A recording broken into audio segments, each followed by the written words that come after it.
Rockin' the Range, day number 2. It's early in the day. Day two! Day 2! Woo! How was day 1? It was insane, cold, and wet. Best like today is. Best band of the day?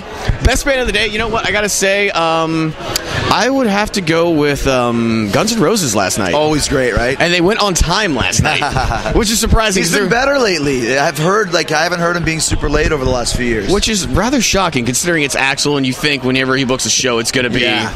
I think he's starting to learn his lesson as far as people getting a lot of bad will towards him, you know what I mean? So you got to take care of your fans. It's not about you. Especially when you're doing something like this, a festival, and like you said, people have been waiting all day. It is cold and raining. It's cool that he came on time.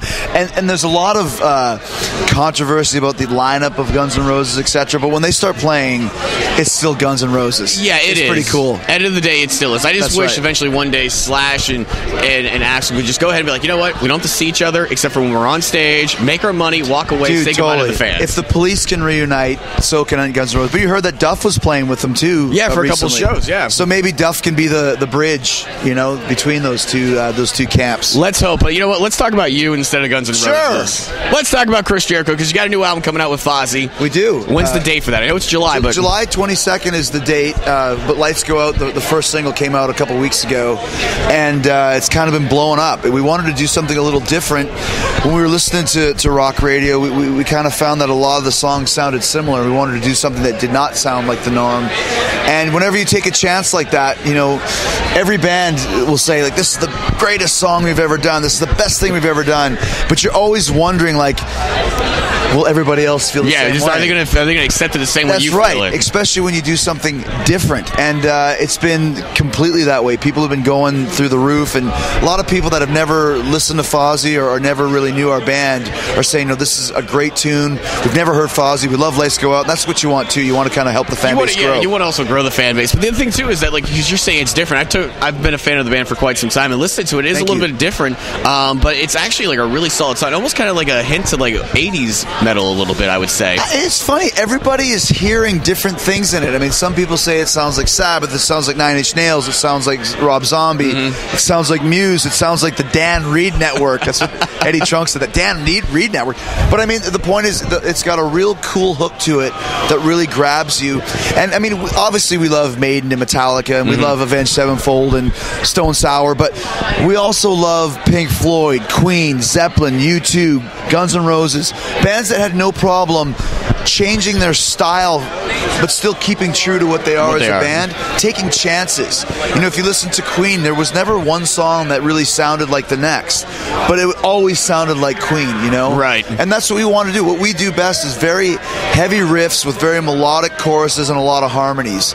And that, once again, it's kind of helped us carve a real niche out for ourselves, because not a lot of bands are doing that right now, and it's been behooving us. That's the word I just used. Behooving? It behooves us. Well, you are a man of many words. Yes. From all the times you've done so many things. You are such a busy guy. I mean, between writer, you wrestle whenever you get a chance to, and you're also out with this band. How do you find time for that all? I mean, because you have family at home too. Yeah, I mean, it's all based around Fozzy's schedule. Over the last 4 or 5 years, it's been Fozzy that is the priority, and everything that I do kind of revolves around that.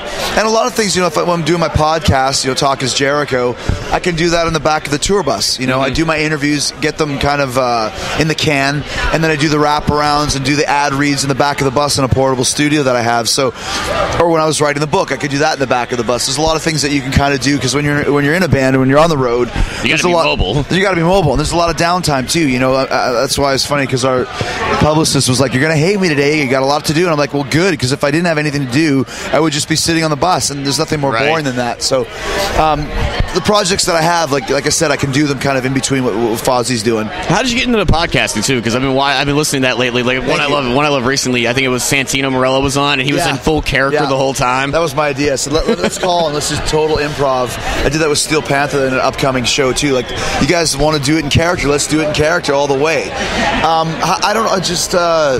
I'd done Adam Carolla's podcast and Chris Hardwick's podcast, The Nerdist, and I remember when I didn't really know what a podcast was, and when we did those, I remember The Nerdist, we just sat there talking about bad sitcom spin-offs, like 3 Freeze the Crowd and Golden Palace and Joey, and I was like, you can actually do this? Like, you can talk for an hour about hanging around together, and people care, and that's so. Steve Austin had a podcast. He hooked me up with the people he was working with, and I've been doing it since December, and it's been great. It's been another project that's been going really, really well for me. Well, man, congratulations on everything you got going on. New album from Fozzy, Do You Want to Start a War, coming out in July. New single, you hear it on Q103. To wrap things up with this interview, I got to ask this question, not to go into wrestling too much, but you're obviously good friends with Edge.